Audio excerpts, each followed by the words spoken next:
A head start for hearing impaired babies. This device uses lights to measure the brain's response to sound. Because they need to be able to distinguish between sounds to learn to talk.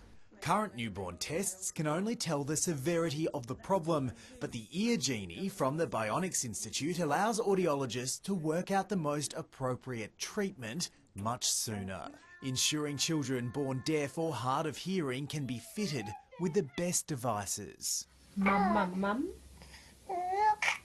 It's a big breakthrough because every week of delay between diagnosis and proper treatment can have a lifelong impact on speech. We can tell whether a baby's hearing aid is actually allowing them to learn to talk.